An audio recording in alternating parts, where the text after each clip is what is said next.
Hello friends, welcome back to RGM education YouTube channel. তো আজ 14ই October, আজ বিকেল 4টা থেকে কিন্তু পোর্টালটা খুলে দেওয়া হয়েছে নতুন করে প্রাইমারি টেটের ফর্ম ফিল আপের জন্যে। তো বেশ কিছু সময় ধরে সেখানে সার্ভারের প্রবলেম ছিল, সেই কারণে আমরা এই ভিডিওটা করতে পারছিলাম না। তো এখানে আলোচনা করব স্টেপ বাই স্টেপ কীভাবে ফর্মটা ফিল আপ করতে হবে, কোথায় কী কী ইনফরমেশান চেয়েছে, কোন কোন ইনফরমেশনগুলো গুরুত্বপূর্ণ। সবার আগে এইখানে যে একটা অংশ দিয়েছে তোকে স্টার দিয়ে, মানে ডিটেলস আর ম্যান্ডেটরি, মানে যেখানে স্টার মার্কটা দেওয়া রয়েছে সেগুলো কিন্তু অবশ্যই দিতে হবে এবং প্রত্যেকটা পার্টকে গুরুত্বের সহকারে দেখতে হবে। তো এখানে সেকশন ওয়াইজ ভাগ করে করে দিয়েছে। সবার প্রথমে দিয়েছে পার্সোনাল ডিটেলস। তো পার্সোনাল ডিটেলসটা একটু দেখে নাও। পার্সোনাল ডিটেলসের প্রথমে রয়েছে first name, middle name, last name. Candidate যিনি রয়েছেন তার নাম দিতে হবে। মনে করো কোনো ক্যান্ডিডেটের নাম যদি থাকে অজয় সরকার, তাহলে সে শুধু ফার্স্ট নেমে লিখবে অজয়, লাস্ট নেমে লিখবে সরকার। কারো যদি এরকম নাম থাকে রতিকান্ত সরকার, তাহলে রতি এখানে থাকবে, কান্ত থাকবে। কারো নামের মাঝখানে যদি চন্দ্র থাকে, ঠিক আছে, অর্থাৎ মিডল নেম যদি কারো থাকে তাহলে মিডল নেমে থাকবে নাম, মিডল নেমটা, এবং ফার্স্ট নেম এবং লাস্ট নেমে নাম এবং সারনেমটা থাকবে। অর্থাৎ ফার্স্ট নেমে থাকবে নাম এবং লাস্ট নেমে থাকবে সারনেম, এবং অবশ্যই সেটা কিন্তু ব্লকে লিখতে হবে, অর্থাৎ প্রত্যেকটা ক্যাপিটাল লিখতে হবে। নেক্সটে বলা হয়েছে ফাদার্স নেম, মাদার্স নেম বা হাজব্যান্ডস নেম। কেউ বাবার নাম রয়েছে, কারো মায়ের নাম রয়েছে, কারো হাজব্যান্ড, অর্থাৎ যে গার্ডিয়ান রয়েছে সে গার্ডিয়ানের নামটা এখানে লিখতে হবে এন্টার গার্ডিয়ানসের ক্ষেত্রে, ঠিক আছে। এক্ষেত্রে যদি কারোর মনে করো বিবাহ পরবর্তী জীবন হয়, সে চাইলেই তার হাজব্যান্ডের নাম দিতে পারে অথবা তার বাবা বা মায়ের নামও দিতে পারে, তাতে কিন্তু কোনো সমস্যা নেই। এবং আরেকটা কথা বলে রাখি, তোমাদের এই পেজটা খুলবে কিন্তু ওই যে ক্লিক হেয়ার অপশানটা রয়েছে সেখান থেকেই। সেখানে তোমাদের ভ্যালিড মোবাইল নাম্বার এবং একটি ইমেল অ্যাড্রেস দিবে, এবং মোবাইল নাম্বার এবং ইমেল অ্যাড্রেসটা ইনপুট করার পরে তোমাদের মোবাইলে একটা ওটিপি পাঠাবে WBBPEর পক্ষ থেকে। সেই ওটিপিটা ইনপুট করলেই তোমরা কিন্তু এই ওয়েব পেজটাকে অ্যাক্সেস করতে পারবে, তারপরে তোমরা সমস্ত নিজেদের ডিটেলসটা ফিল আপ করতে পারবে। তো নাম হয়ে গেল, বাবার নাম বা গার্জিয়ানের নাম হয়ে গেল। তারপরে চলে আসলো date of birth. Date of বার্থটা তোমার মাধ্যমিকের অ্যাডমিট কার্ডে যেটা রয়েছে সেই ডেট অফ বার্থটা কিন্তু এখানে দেবে, সেখানে যেন কোনো রকম ভুল না হয়। নেক্সট রয়েছে জেন্ডার। জেন্ডারটা এখানে সিলেক্ট করে দেবে, মেল না ফিমেল সিলেক্ট করে দেবে। ক্যাটেগরি, ঠিক আছে, ক্যাটাগরির ক্ষেত্রে এখানে সিলেক্ট করবে যে মনে করো যে কী ক্যাটাগরি রয়েছে, এসসি না এসটি না ওবিসি, ঠিক আছে। এটা সিলেক্ট করলে এখানে কিন্তু লিস্টগুলো তোমরা পেয়ে যাবে, general, OBC A, OBC B, schedule caste, schedule tribe. তার পাশে আরেকটা সাব ক্যাটাগরির অপশন দিয়েছে।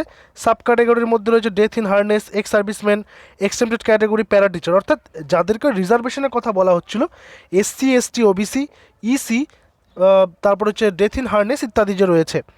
তো এখানে তোমরা এটা দিয়ে দিলে। তারপরে চলে আসলো তোমার আধার কার্ড। আধার কার্ডটা ভালো করে রাখবে, কারণ আধার কার্ডের পরে ছবিও আপলোড করতে হবে, এটা পরের দিকে রয়েছে, আমি বলছি প্রত্যেকটাই। আধার নাম্বারটা এখানে কী রয়েছে, আধার নাম্বারটা এখানে ইনপুট করে দেবে। ফার্স্ট ল্যাঙ্গুয়েজ, তোমার ফার্স্ট ল্যাঙ্গুয়েজ হিসেবে তুমি সিলেক্ট করলে প্রথমে বাংলা চলে আসছে, হিন্দি, নেপালি, ওড়িয়া, সান্তালি, তেলেগু, উর্দু, এই কয়েকটা ভাষাতে ফার্স্ট ল্যাঙ্গুয়েজের কোশ্চেনগুলো হবে। তাই বেসিক্যালি তোমরা বাংলা হলে বাংলায় করবে সিলেক্ট ফার্স্ট ল্যাঙ্গুয়েজ, আর সেকেন্ড ল্যাঙ্গুয়েজ তো সবারই ইংরেজি থাকবে। আর পরের পার্টটা রয়েছে ফিজিক্যালি হ্যান্ডিক্যাপ্ট। তো এবার দেখো আমাদের পার্সোনাল ইনফরমেশানে কী কী আমরা পেলাম, ভালো করে সবাই বুঝে নাও। সবার প্রথমে নিজের নাম, নিজের সারনেম একদম ব্লকে লিখবে, বাবার নামটাও বা গার্জেনের নামটা ব্লকে লিখবে। ডেট অফ বার্থটা তোমরা মাধ্যমিকের অ্যাডমিট কার্ড দেখে দেবে। ভ্যালিড ফোন নাম্বার এবং ইমেল অ্যাড্রেস তো অবশ্যই প্রথমে ইনপুট করতে হবে। জেন্ডারটা সঠিকভাবে দেবে। তারপর ক্যাটাগরি কী রয়েছে তোমার, এসসি, এসটি, ওবিসি না জেনারেল কী রয়েছে সেটা তুমি দিয়ে দিলে। তারপরে যদি সাব ক্যাটাগরির মধ্যে কিছু থাকে সেটাও দিয়ে দিলে। আধার নাম্বারটা দিয়ে দিলে। ফার্স্ট ল্যাঙ্গুয়েজ সিলেক্ট করে দিলে বাংলা বা উর্দু, যেটা তোমার ভাষা। তারপরে যদি ফিজিক্যালি হ্যান্ডিক্যাপ্ট কেউ থাকে তাহলে এই পার্টটা দিয়ে দেবে। তো পার্সোনাল ডিটেলসটা তোমাদের ফিল আপ হয়ে গেল। তারপরের সেকশনে চলে আসবে পার্মানেন্ট অ্যাড্রেস। খুব ভালো করে অ্যাড্রেসটা দেবে। এখানে তোমার দিয়েছে এন্টার হাউজিং নাম্বার বা হাউস নাম্বার। কোন ভিলেজে তুমি থাকছো সেটা তুমি দিয়ে দিলে। কোন গ্রামে আছো সেই গ্রামের নামটা দিলে। ব্লক কোনটা আছো, কোন ব্লকে সেটা দিয়ে দিলে। পোস্ট অফিস কী রয়েছে সেটা তুমি এখানে দিয়ে দিলে। পুলিশ স্টেশন কী রয়েছে, ডিস্ট্রিক্ট কী রয়েছে, ঠিক আছে, প্রত্যেকটা পুলিশ স্টেশন, ডিস্ট্রিক্ট। তারপর স্টেট তো ওয়েস্ট বেঙ্গল, এটা অটোমেটিকে চলে আসবে। পিনকোড, অর্থাৎ এখানে পার্মানেন্ট অ্যাড্রেসটা খুব গুরুত্বের সহকারে তোমরা এটা ফিল আপ করবে। ভালো করে দেখবে এন্টার হাউস নাম্বার, তোমার গ্রাম বা শহরের নাম, ব্লকের নাম, তারপর পোস্ট অফিসের কী নাম রয়েছে, পুলিশ স্টেশনের কী নাম রয়েছে, ডিস্ট্রিক্ট কোনটা রয়েছে, এবং পিনকোড। এই প্রত্যেকটা ইনফরমেশান খুব ভালো করে দিয়ে দিলে। দেওয়ার পরে পরের অপশান যেটা রয়েছে সেটা হচ্ছে পোস্টাল অ্যাড্রেস। পোস্টাল অ্যাড্রেসের ক্ষেত্রে এখানেও তুমি কিন্তু ওই সেম যে তুমি ডিটেলসগুলো তুমি আগে দিয়েছো তোমার ওই অ্যাড্রেসে, তোমার নিজের পার্মানেন্ট অ্যাড্রেসে, সেখানে তুমি পোস্টাল অ্যাড্রেসও দিতে পারো, কারণ হচ্ছে তোমার পোস্টাল অ্যাড্রেসটা তোমার পার্মানেন্ট অ্যাড্রেস হবে, এটাই স্বাভাবিক। না হলে পোস্টাল অ্যাড্রেস তোমার, অর্থাৎ পোস্টের মাধ্যমে তারা যদি, পর্ষদ যদি কখনো তোমার সঙ্গে যোগাযোগ করতে চায়, আগামীতে তোমাকে যদি অ্যাপয়েন্টমেন্টটা পাঠাতে চায়, ডিজিটালি না পাঠিয়ে দেখা গেলো পোস্টের মাধ্যমে পাঠালো, তখন কিন্তু এই ঠিকানাটাতেই পাঠাবে। তো এই ঠিকানাটা খুব গুরুত্ব সহকারে দেবে। এখানেও হাউস নাম্বার রয়েছে, ভিলেজ রয়েছে, ব্লক রয়েছে, পোস্ট অফিস রয়েছে, পুলিশ স্টেশন রয়েছে, ডিস্ট্রিক্ট রয়েছে, ওয়েস্ট বেঙ্গল তো স্টেট রয়েছে, এবং পিন নাম্বারটা রয়েছে। তো এই তিনটে পার্ট কিন্তু আমাদের বেসিক্যালি ক্লিয়ার হলো। এবার সবচেয়ে গুরুত্বপূর্ণ হচ্ছে অ্যাকাডেমিক কোয়ালিফিকেশানস। তার আগে বলে রাখি, এখানে নিচে দেখো লাল করে দিয়েছে, এই পার্টটা একটু ভালো করে সবাই ফোকাসে আনো। দেখো, ডিটেলস আর ম্যান্ডেটরি, যেগুলো আমরা জানি, মানে যেগুলো লাল ডট দেওয়া সেগুলো অবশ্যই ম্যান্ডেটরি। সেকেন্ডে বলা হয়েছে ডিটেলস আর mandatory only if the candidate is B Ed qualified candidates, আর honours graduate will enter marks obtain in honours papers only. এই যে পার্টটা সবাই যে বারবার জিজ্ঞাসা করছিলে, আমার অনার্সে 45% বা 50% ওভারঅল রয়েছে, তাহলে আমি কি করব? দেখো, অনার্সে যারা পরীক্ষা দিয়েছো 800-এর মধ্যে, তোমাদেরকে কিন্তু অনার্সের নাম্বারটা হিসাব করতে হবে, এবং এই অনার্সের মধ্যে 50% অথবা তোমার হচ্ছে ক্যাটাগরি থাকলে 45%। এখানে কিন্তু উল্লেখ করে দিয়েছে honours graduates will enter marks obtained in honours papers only. তারা কিন্তু বাকি পাসের পেপারগুলোকে করবে না, ঠিক আছে? তো দেখে নিই এখানে কোন কোন পার্ট দিয়েছে। দেখো, অ্যাকাডেমিক কোয়ালিফিকেশনস মানে শিক্ষাগত যোগ্যতার ক্ষেত্রে সবার প্রথমে যেটা দিয়েছে, name of the examination, board, year of passing, full marks, obtain marks, percentage. Class 10 অর্থাৎ মাধ্যমিক, বোর্ড সবারই কম বেশি, WBB মানে West Bengal board of secondary education, AC যেটা আছে। ইয়ার অফ পাসিং, তুমি কোন বছর পাস করেছো, ফুল মার্কস কত নম্বরে পরীক্ষা দিয়েছো এবং কত নম্বর পেয়েছো, পার্সেন্টেজ কত হয়েছে। ধরে নিচ্ছি কারো মনে করো এখানে ফুল মার্কস 700 রয়েছে, 700-তে পরীক্ষা দিয়েছে, বা 800-তে, যারা আগের ছিল 800-তে পরীক্ষা, এবার সে এখানে কত পেয়েছে, টোটাল নাম্বার পেয়েছে সে মনে করো 600, তাহলে সেটা পার্সেন্টেজটা বের করবে, এখানে দিয়ে দেবে। তাহলে এখানে যে 700 নম্বরটা, অর্থাৎ টোটাল মার্কসের পরীক্ষাটা হবে ফুল মার্কসের ক্ষেত্রে, আর মার্কস অবটেইন কত পেলো 600, তাহলে 600 বসাবে এখানে। তারপরে তুমি 600-কে 7 দিয়ে ভাগ করো, ভাগ করলে তোমার পার্সেন্টেজটা কিন্তু বেরিয়ে যাবে, এখানে পার্সেন্টেজটা বসিয়ে দেবে। আশা করি বুঝে গেছো। নেক্সটে চলে আসি ক্লাস 12, বোর্ড কী আছে, West Bengal board of higher secondary কী আছে, এডুকেশন কী আছে, তোমরা এটা দেখে নেবে, তোমাদের অ্যাডমিট কার্ডটা দেখে নেবে, অ্যাডমিট কার্ড দেখে এটা ফিল আপ করবে। ইয়ার অফ পাসিং লিখলে ফুল মার্কস, ধরুন এখানে 500 নম্বরে পরীক্ষা দিয়েছো এবং কেউ পেয়েছে 400, ঠিক আছে? তাহলে ফুল মার্কসের ঘরে বসবে 500, মার্কস অবটেইনডের ঘরে বসবে 400, আর পার্সেন্টেজটা তুমি করে দিলে কীভাবে, 400-কে তুমি 5 দিয়ে ভাগ করে দাও, ঠিক আছে? তাহলে কত হলো, 80%, তুমি এখানে 80% লিখে দিলে। নেক্সটে চলে আসি গ্র্যাজুয়েশন।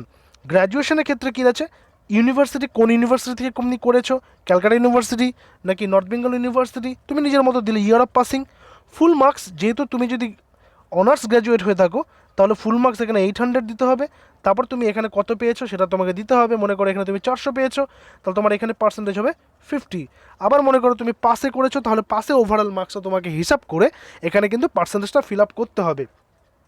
আচ্ছা, এখানে একটা বিশেষ করে উল্লেখ করে দিয়েছে, এই যে একটা বক্স আমি করে দিচ্ছি, এই যে দেখো গ্র্যাজুয়েশন টাইপ, গ্র্যাজুয়েশন টাইপটা কি, এখানে তুমি ক্লিক করলে বুঝতে পারবে অনার্স নাকি জেনারেল। অনার্স হলে তুমি অনার্সটা ক্লিক করে দেবে, তাহলে তুমি 800-তে কত নম্বর পাচ্ছ সেটা তুমি দিলে। জেনারেল অর্থাৎ পাসে পড়াশোনা করলে পাসটা সিলেক্ট করবে, ঠিক আছে? তাহলে একাডেমিক কোয়ালিফিকেশানসের পার্টটা আশা করি পরিষ্কার হয়েছে। এরপরে ট্রেনিং কোয়ালিফিকেশান, তুমি বিএড করেছো না ডিএলএড করেছো, তার একটা এখানে কোয়ালিফিকেশান দিতে হবে। সবার প্রথমে name of the examination, D El Ed করলে ডিপ্লোমা ইন এলিমেন্টারি এডুকেশান দিয়ে দিলে ওটা তুমি ডিএলএড, বিএড হলো বিএড। আচ্ছা, এইখানে একটা পার্ট দিয়েছে অ্যাপিয়ার্ড কাউন্সিল স্টেট ফ্রম, মানে অনেকেই জিজ্ঞাসা করছিলে যে বাইরে থেকে বিএড করেছো তাহলে তারা কি চান্স পাবে কিনা। দেখো এখানে পরিষ্কারভাবে স্টেটগুলো উল্লেখ করে দিয়েছে। আন্দামান নিকোবর আইল্যান্ড স্টেটের থেকে তুমি করে আসলে পারবে, অন্ধ্রপ্রদেশ থেকে পারবে, অরুণাচল প্রদেশ থেকে পারবে, Assam, Bihar, Chandigarh, Chhattisgarh, Dadra and Nagar Haveli, Daman and Diu, Delhi, Goa, Gujarat, Haryana, Himachal Pradesh, Jammu and Kashmir, Jharkhand, Karnataka, Kerala, Lakshadweep island, Madhya Pradesh, Maharashtra, Manipur, Meghalaya, Mizoram, Nagaland, Odisha, Pondicherry, তারপরে রয়েছে পাঞ্জাব, রাজস্থান, সিকিম, তামিলনাড়ু, তেলেঙ্গানা, ত্রিপুরা, উত্তরপ্রদেশ, উত্তরাখণ্ড, ওয়েস্ট বেঙ্গল। যে কোনো স্টেট থেকে তুমি এটা করো না কেন, সেই স্টেটটা ওখানে সিলেক্ট করলে, সিলেক্ট করার পরে তোমাকে যেটা নেক্সটে করতে হবে সেটা হচ্ছে তুমি এখানে যে বোর্ডটার নাম দিয়ে দিলে, এক্সামিনেশন বডি, অ্যাফিলিয়েটেড বডি। তারপরে কি আছে, তারপর সেশন, কোন সেশনে তুমি বিএডটা করেছো বা ডিএলএডটা করেছো। বিশেষ করে এখানে বলেছে যে এটা কিন্তু বিএডদের জন্যই, এবং ডিএলএড তো বেশিরভাগ সবাই ওয়েস্ট বেঙ্গল থেকেই করে, তো এখানে তোমরা সিলেক্ট করে নিলে সেটা অসুবিধা নেই। পাস্ট বা অ্যাপিয়ার নাকি পারসুইং, তুমি কি পাস করে গেছো, তুমি অ্যাপিয়ার করছো নাকি পারসুইং রয়েছে, এটাও তোমাকে সিলেক্ট করতে হবে। যার কমপ্লিট হয়ে গেছে সে পাস্ট করবে, যে মানে ভর্তি হয়েছে নতুন সে অ্যাপিয়ারিং করবে, সে পারসুইং করবে, আর যে অ্যাপিয়ার আছে সে অ্যাপিয়ার করবে। আর এখানে কি ইয়ার অফ পাসিংটা কিন্তু দিতে হবে, কোন বছর পাস করেছো সেটা কিন্তু দিতে হবে, ঠিক আছে। আচ্ছা, আপলোড ডকুমেন্টস, আপলোড ডকুমেন্টসের ক্ষেত্রে এখানে একটা উল্লেখ করে দিয়েছে, candidates photo and signature should be of file format JPG, JPEG or PNG with size between 5 KB থেকে 100 KB। এই যে ফাইলগুলো তোমাকে ছবিগুলো ডাউনলোড করে মানে আপলোড করতে হবে, ডাউনলোড না আপলোড করতে হবে, সেগুলো কিন্তু 5 KB থেকে 100 KBর মধ্যে হতে হবে সাইজ। দেখো, ক্যান্ডিডেটস ফটো, সবার প্রথমে ক্যান্ডিডেটের ফটোটা এখানে দেবে, রিসেন্ট ফটো হলেই ভালো, ঠিক আছে, রিসেন্ট পাসপোর্ট সাইজ ফটো হলেই ভালো। ক্যান্ডিডেট সিগনেচার, সিগনেচার আর ফটো এখানে কিন্তু তোমাকে স্ক্যান করে বসিয়ে দেবে, ঠিক আছে। Next, the documents mentioned below should be of file format PDF, JPG, JPEG or PNG up to 1 MB, 1 MB পর্যন্ত ফাইল কিন্তু এখানে আপলোড করা যাবে। তার মধ্যে কী কী রয়েছে বলছে, ট্রেনিং ডকুমেন্টস, ফাইনাল মার্কশিট বা part 1 marksheet, registration certificate or admission proof, মানে তুমি যে বিএড করেছো বা ডিএলএড করেছো, বিএড যেহেতু অ্যাপিয়ারিং দিয়ে করা যাচ্ছে, যেহেতু পার্সুইং দিয়ে করা যাচ্ছে, সে কারণে তোমার ভর্তির প্রুফটা থাকলেও তুমি কিন্তু করতে পারবে। আর যাদের কমপ্লিট হয়ে গেছে তারা তো নিজের রেজাল্টটা এখানে আপলোড করে দিতে পারবে, ঠিক আছে।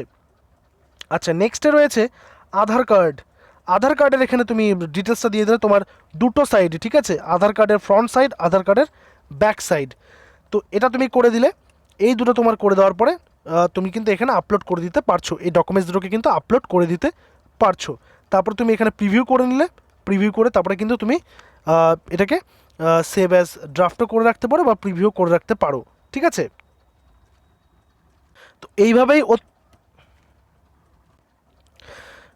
এইভাবেই কিন্তু অত্যন্ত সাবধানতার সঙ্গে তোমরা ফর্মটা ফিল আপ করবে, সমস্ত ডিটেলসগুলো দিয়ে দেবে, এবং যে যে আপলোড করতে বলেছে ডকুমেন্টসগুলোকে সেগুলো আপলোড করে তোমরা কিন্তু তারপরে সেভ করে সেখান থেকে তোমার ফিসটা পেমেন্ট করবে, ফিসটা পেমেন্ট করে তারপরে তোমরা কিন্তু সেখান থেকে বেরিয়ে যেতে পারবে।